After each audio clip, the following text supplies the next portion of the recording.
Hello everyone, আসসালামু আলাইকুম। Welcome back to my channel Bangladeshi blogger Momnur. I hope সবাই ভালো আছেন। আমরাও আলহামদুলিল্লাহ ভালো আছি।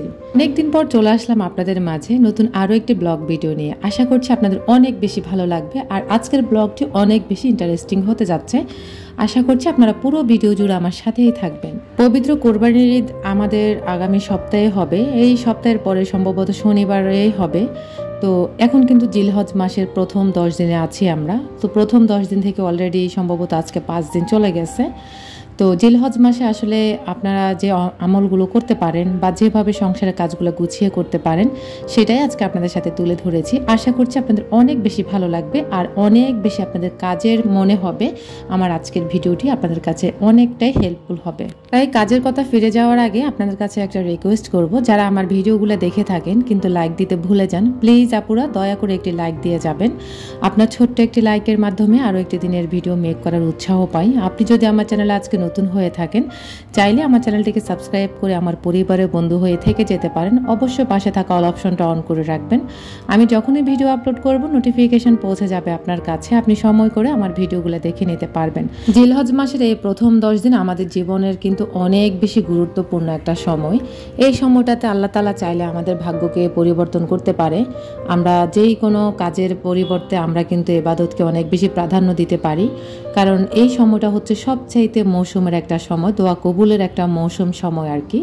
এই সময়টাতে আপনারা চাইলে আপনাদের সংসারের কাজগুলো কমিয়ে আপনারা আল্লাহর ইবাদত বন্দেগীতে একটু ব্যস্ত সময় পার করতে পারেন। এতে করে আপনার সংসার জীবনের বা আপনার যত মানুষের জীবন আপনার সাথে জড়িয়ে আছে সমস্ত সব কিছুর পরিবর্তন আল্লাহ তাআলা চাইলে এই 10 দিনের ভিতরে করে দিতে পারে। তো যার কারণে হচ্ছে আপনারা সংসারের কাজগুলোতে একটু কম মনোযোগ দিবেন। প্রতিদিনে তো আমরা এই সংসারের জন্য সবার জন্য করে থাকি, কিন্তু আমাদের দিন শেষে নিজেদের জন্য তো কিছু করা লাগবে, সেটা তো আমরা করতেছি না। কারণ আমরা দুনিয়ার মোহে পড়ে দুনিয়ার পেছনে পেছনে আমরা ছুটতেছি, কিন্তু আখিরাতে যে আমাদের একটা জীবন হবে সেই জীবনের কথা কিন্তু আমাদের কারো আদৌ মনে আছে? যার কারণে আপনি চাইলে আপনারা এই সংসারের কাজগুলোও করবেন, অবশ্যই করবেন। আমি সংসারের কাজ করবেন না এমনটা বলিনি, সংসারের কাজও করবেন এবং কি নিজের জন্য কিছুটা আখিরাতের জন্য করার চেষ্টা করবেন। আল্লাহ তাআলা এই ভরা মৌসুমের ভিতরে দোয়া কবুলের এই মৌসুমে চাইলে আপনার ভাগ্যকে নির্ধারণ করতে পারে বা আপনার জীবনকে পরিবর্তন করে দিতে পারে। তাই আসুন আমরা জিলহজ মাসে অবশ্য চেষ্টা করব আমরা সংসারের কাজগুলা একটু কমিয়ে করতে বা একটু ব্যস্ততা কমিয়ে আমাদের ইবাদত বন্দেগীতে ব্যস্ততা বাড়াতে। এতে করে আল্লাহ তাআলা আমাদের রিজিকের ফয়সালা করবেন, আমাদের হায়াতের ফয়সালা করবেন, আমাদের সমস্ত ভাগ্যকে পরিবর্তন করে দিতে পারেন যদি আমরা আল্লাহ তাআলার কাছে চাইতে পারি। তো আসলে আমরা আল্লাহ তাআলার কাছে চাইতে পারি না, যার কারণে আমরা পাই না, কোনো কিছুই পাই না। আর যেটা মানুষ সহজে পেয়ে যায় সেটার কিন্তু কদর পায় না। আল্লাহ তাআলা চায় তার কাছে আমরা যেন বেশি বেশি করে নত হই, বেশি বেশি করে আমাদের চোখের পানিগুলা তার দরবারে ফেলি। আমরা যেন তার কাছে বেশি বেশি করে জিনিস আবদার করি। যেই কোনো জিনিস আপনি আবদার আল্লাহর কাছে যত চাইবেন, চাওয়ার মতো চাইতে পারলে আল্লাহ পাক কখনোই নিরাশ করে না। আল্লাহ মহান, আল্লাহ তাআলা অতুলনীয়, আল্লাহ এক এবং অদ্বিতীয়। আল্লাহ তাআলার সৃষ্টি মানুষকে সৃষ্টি সেরা জীব হিসেবে প্রাধান্য দিয়েছে। তাই আল্লাহ তাআলা মানুষকে অনেকটাই মহব্বতের থেকে সমস্ত সব কিছু আল্লাহ পাক করে থাকেন। আল্লাহ বান্দার চোখের পানি সহ্য করতে পারে না।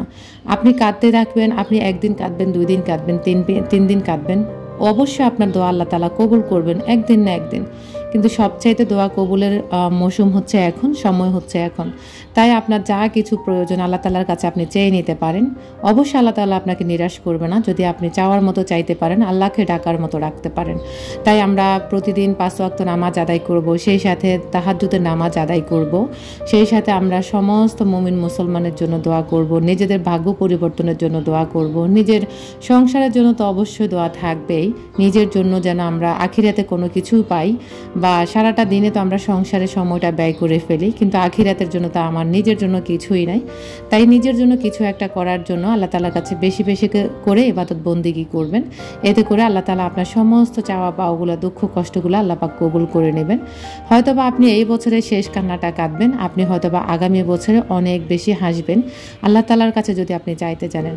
আপনারা সবাই আমার জন্য দোয়া রাখবেন এই জিলহজ মাসে আমি যেন আল্লাহ তাআলার কাছে চেয়ে আমার ভাগ্যকে পরিবর্তন করতে পারি, আখিরাতের জন্য আমার নিজের জন্য কিছু একটা করতে পারি, সেই দোয়াটুকু আপনাদের সবার কাছে চাই। যদিও আমার কোরবানি দেওয়ার সামর্থ্য নেই, তারপরেও হচ্ছে আল্লাহ তালার কাছে আমি চাইতেছি কখনো আল্লাহ পাক চাইলে আমাকে কোরবানি দেওয়ার সামর্থ্য দিবেন, সেই সাথে কিন্তু আমাকে হজে যাওয়ারও আল্লাহ তালা সামর্থ্য দিবেন। আমি আল্লাহ তালার কাছে আশাবাদী, যদি আল্লাহ তালা আমার দোয়াগুলো কবুল করেন আর কি। তারপরে যাই হোক, আপনাদের আজকের ভিডিওটা কেমন লেগেছে বা আমার আজকের কথাবার্তাগুলো আপনাদের কাছে কেমন লেগেছে অবশ্যই কমেন্ট করতে ভুলবেন না। আসলে এই ছোট্ট জীবনে কিন্তু আমরা থাকবো না, একদিন না একদিন এই পৃথিবীর মায়া ত্যাগ করে যেতেই হবে। তাই আমরা সময় থাকতে আসুন সবাই হচ্ছে আল্লাহর দরবারে ফিরে যাই, আল্লাহর কাজে হচ্ছে ফিরে যায়। অবশ্যই আপনি আপনার কাজ করবেন, আপনার কাজের পাশাপাশি কিন্তু আল্লাহকেও ইবাদত করতে হবে, আল্লাহর ইবাদত করতে হবে আর কি। আল্লাহকেও সময় দিতে হবে। শুধু যে আপনি সারাটা দিন আপনার ব্যস্ততা আপনি সময়টা কাটিয়ে দিবেন, এমনটা কিন্তু আল্লাহ হাদিসে বলেনি। আল্লাহ বলেছেন তুমি তোমার সংসারের জন্য পরিশ্রম করো, চেষ্টা চালাও, সাথে কিন্তু আমার ইবাদতও করো, আর আমার কাছে চাইতে পারো, হাজার চাইবা, যত বেশি চাইবা আমি ততই আল্লাহ তোমার উপর খুশি হব। আর আল্লাহ তাআলা মানুষকে বিপদ দিয়ে কষ্ট দিয়ে পরীক্ষা করে থাকেন তার ঈমানের শক্তিটা কতটুকু। তো আমরা এই ঈমানের শক্তিটা বাড়ানোর জন্য আল্লাহ তাআলা আমাদেরকে অনেক সময় অনেক দুঃখে কষ্টের মধ্যে ফেলে আমাদের পরীক্ষা নেন। তাই আমরা বেশি বেশি করে আল্লাহ তাআলার কাছে ইস্তেগফার পড়ব, দুরুদে ইব্রাহিম পড়ব। সেই সাথে কিন্তু আমরা অনেক দোয়া দুরুদ আছে, যে দোয়াগুলো পড়লে আমাদের প্রয়োজনীয় দোয়া, প্রতিদিন সকাল সন্ধ্যা ওয়াশরুমে যাওয়ার বা ঘুম থেকে ওঠার, এই দোয়াগুলো আমরা বেশি বেশি করে পাঠ করব। চাইলে আপনারা এই দোয়াগুলো একটা কাগজের মধ্যে লিখে জায়গায় মানে আটকায় দিতে পারেন। এতে করে আপনার চোখের সামনে পড়লো, আপনি হচ্ছে পড়ে নিলেন, ব্যাস হয়ে গেল। যেমন আয়না দেখার দোয়া, ওইটাও আপনি হচ্ছে একটা আয়নার মধ্যে আপনি এক সাইডে হচ্ছে দোয়াটা লিখে একটা কাগজ দিয়ে আটকে দিবেন, ব্যাস। আয়নাতে মুখ দেখা দোয়া হচ্ছে আল্লাহুম্মা হাসসানতা খলকি ফাহাসসিন খুলকি। এই দোয়াটা চাইলে আপনি হচ্ছে আয়নার এক কর্নারে রেখে দিতে পারেন। যেহেতু আমরা গৃহিণীরা সারাদিনে হচ্ছে একজন নারী আয়নার ভিতরে তার রূপটাকে দেখে, তার চেহারাটাকে দেখে, তাই যতবার আমরা আয়না দেখবো ততবারই আমরা আল্লাহ তাআলার কাছে এই দোয়াটুকু করবো, আল্লাহুম্মা হাসসানতা খলকি ফাহাসসিন খুলকি। সেই সাথে কিন্তু আমরা বাথরুমে যাওয়ার দোয়াটা পড়তে পারি, ঘুমানোর আগের দোয়াটা পড়তে পারি, ঘুমানোর থেকে ওঠার সময় দোয়াটা পড়তে পারি, বিসমিল্লাহ পড়ে আমরা যে কোনো কাজে হাত দিতে পারি।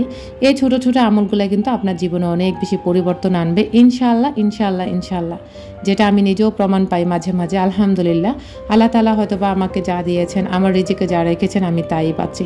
হয়তোবা আমি আল্লাহ তাআলার কাছে চাইতে পারি না, যার কারণে আমি পাই না। তবে ইনশাআল্লাহ আমি আল্লাহ তাআলার কাছে চাবো, যত বেশি আমার প্রয়োজন, যতটা আমার প্রয়োজন সাধ্যে কুলে আমি ততটাই আল্লাহর কাছে চাইবো। দেওয়ার মালিক আল্লাহ, আমি চাইতেই থাকবো। কোনো এক সময় আল্লাহ তাআলা দিতে মানে এমনভাবে দিবে, তখন আমি জায়গা সম্পদ টাকা পয়সা কোথায় রাখবো, তার দিশাও পাবো না, জায়গাও পাবো না। তাই ইনশাআল্লাহ আপনারা সবাই নিজের জন্য কিছু করুন, নিজের পরিবারের জন্যও করুন। আল্লাহ তাআলা চাইলে এই মাসে আপনাদের ভাগ্য পরিবর্তন করতে পারে, আপনার সবার ভাগ্য আল্লাহ তাআলা পরিবর্তন করতে পারে। এগুলো আসলে অস্বাভাবিক কিছু নয়, এগুলো হাদিসে মহান রব্বুল আলামিনের বর্ণিত হাদিস, যে হাদিসগুলোতে পড়লে হয়তো অনেক কিছু শেখা যায়। কিন্তু আমরা এই ভার্চুয়াল জগতে এসে দুনিয়ার মোহে পড়ে আমরা আখিরাতের কথা ভুলে গেছি। আমাদের নিজেদের যে একটা কিছু করতে হবে বা আখিরাতের জন্য, সেটাও আমরা ভুলে যাই। তো যার কারণে চেষ্টা করবেন এই জিলহজ মাসে বেশি বেশি করে দোয়া, ইস্তেগফার, দুরুদে ইব্রাহিম পড়ার জন্য। আল্লাহ তাআলা সবার মনের ইচ্ছা, আশা, স্বপ্নগুলা সব পূর্ণ করে দেবেন, আমিন। এটা আমি করি। আপনারা সবাই আমার জন্য দোয়া রাখবেন। এই জিলহজ মাসে আপনারা সবাই বেশি বেশি করে ইস্তেগফার করবেন, দোয়া দুরুদ পড়বেন, বেশি বেশি করে ছোট ছোট আমলগুলা করবেন। ইনশাআল্লাহ আল্লাহ তাআলা আপনাদের সবার দোয়াগুলা কবুল করবে। আপনারা সবাই আমার জন্য দোয়া রাখবেন, আমার ভাগ্যটা যেন আল্লাহ তাআলা পরিবর্তন করে দেয়, সেই সাথে আমার সংসারের সমস্ত অভাব অনটনগুলো আল্লাহ দূর করে দেয়। আল্লাহ তাআলার কাছে যত বেশি চাওয়া যাবে ঠিক ততটাই পাওয়া যাবে। কিন্তু আমরা সেটা না করে দুনিয়ার মোহে ঘুরতেছি, সেটা আমার কথাও বলি। এই যে সারাটা দিন শুধু সংসারে ব্যস্ততা, কাজ নিয়ে ব্যস্ত থাকি, কিন্তু দিন শেষে যে আমাদেরকে মাটির নিচে যেতে হবে, সেখানে যে আমাদেরকে চিরস্থায়ী একটা জায়গা হবে সেখানে গিয়ে, ওইটা কিন্তু মাথায় নেই। তাই আসুন আমরা সবাই একসাথে হয়ে সবার জায়গা থেকে সবাই সবার জন্য দোয়া রাখবো। সবার জায়গা থেকে সবাইকে আল্লাহ তাআলা হেফাজত করুক, ভালো রাখুক, এই দোয়াটুকু আমি সব সময় করি। আপনারা করেন কিনা আমি জানি না, সবার জন্য দোয়া করবেন। আল্লাহ তাআলা যেন সবার মনের নেক আশাগুলো পূর্ণ করে দেয়, সেই সাথে সবাইকে ভালো থাকার তৌফিক দান করে দেন, আমিন। আমাদের ইউটিউবের যত আপুরা আছেন, ভাইয়ারা আছেন, সবাই সবার মনের যত ভুল ত্রুটি আছে সমস্ত সব কিছু ভুলে আমাদেরকে ক্ষমা সুন্দর দৃষ্টিতে দেখবেন। সবাই সবাইকে ক্ষমা করে দিবেন। আপনাদের সাথে গল্প করতে করতে কিন্তু আমি আমার সংসারের সমস্ত কাজবাজ গুছিয়ে নিচ্ছি। আমার আসলে এই চ্যানেলটাতে তেমন একটা আমি ভিডিও দিতে পারি না সময়ের অভাবে। তো আপনারা সবাই প্লিজ আমার এই চ্যানেলটাকেও সাপোর্ট করবেন, সেই সাথে ওই চ্যানেলটাকেও সাপোর্ট করবেন। আপনাদের সবার কাছে আমি দোয়া চাই, কারণ আমার দুইটা চ্যানেলেরই হচ্ছে ভিউয়ার্স, একই ভিউয়ার্স। তো যাই হোক, আপনাদের সবার জন্য আমারও অনেক মনের অনেক অন্তরের অন্তঃস্থল থেকে অনেক অনেক দোয়া এবং ভালোবাসা রইল। আল্লাহ পাক আপনাদের সমস্ত নেক চাওয়াগুলো পূর্ণ করুক, সেই সাথে আমার সমস্ত নেক চাওয়াগুলো আল্লাহ তাআলা পূর্ণ করুক। আমার স্বামী সন্তানদেরকে আল্লাহ পাক আমার সামনে মরণ পর্যন্ত রাখুক, আমি এই দোয়াটুকু সবার কাছে চাই। বেঁচে থাকুক পৃথিবীর সকল স্বামীরা, আর ভালো থাকুক পৃথিবীর সকল স্ত্রী সন্তানরা। এই একটি মানুষের উপর আপনার লাইফটা নির্ভর করে, যে মানুষটা আপনাকে দিন শেষে বাসায় এসে আপনার জন্য রোজগার করে এনে খাবারের ব্যবস্থা করে থাকে, সেই মানুষটা সারা দিনই কষ্ট করে থাকে, আর কষ্ট করে দিন শেষে আপনার জন্য, বাচ্চাদের জন্য কিন্তু খাবার নিয়ে আসে বা আপনার রিজিকের ব্যবস্থা করে থাকেন। তো ওই মানুষটার জন্য বেশি বেশি দোয়া করবেন, যেই মানুষটা আপনার লাইফ পার্টনার, আপনার সারাটা জীবন তার উপরে ডিপেন্ড করে। আল্লাহ তাআলার পাশাপাশি কিন্তু ওই মানুষটা, আল্লাহ তাআলা হয়তো বা এই মানুষটাকে উসিলা হিসাবে পাঠায় ওই মানুষটা আপনার দায়িত্ব নেওয়ার জন্য। তো যেই মানুষটা আপনার সারা জীবনের দায়িত্ব নিয়েছে তার জন্য বেশি বেশি করে দোয়া করবেন, বেশি বেশি করে তার জন্য আল্লাহ পাকের কাছে ফানা চাইবেন, তাকে যেন আল্লাহ পাক হেদায়েত দান করে, সুস্থ হায়াত দান করে, নেক হায়াত দান করে, সুস্থ শরীরে আল্লাহ তাআলা যেন বাঁচিয়ে রাখে আপনার চোখের সামনে বা আমার চোখের সামনে। এই স্বামীদের জন্য জীবনের সমস্ত সব কিছু পার করে দেওয়া। যার স্বামী হচ্ছে চরিত্রহীন, সেই বুঝে স্বামীর দুঃখটা বা মর্মটা। আলহামদুলিল্লাহ, আল্লাহ তাআলা আমার রিজিকে রেখেছেন ভালো একজন স্বামী। আমি আল্লাহ তাআলার কাছে অনেক বেশি শুকরিয়া আদায় করি। আপনারাও সবাই দোয়া রাখবেন আমার স্বামী সন্তানদের জন্য। আজকের মতো আমি এখানেই বিদায় নিচ্ছি। আল্লাহ হাফিজ, আসসালামু আলাইকুম।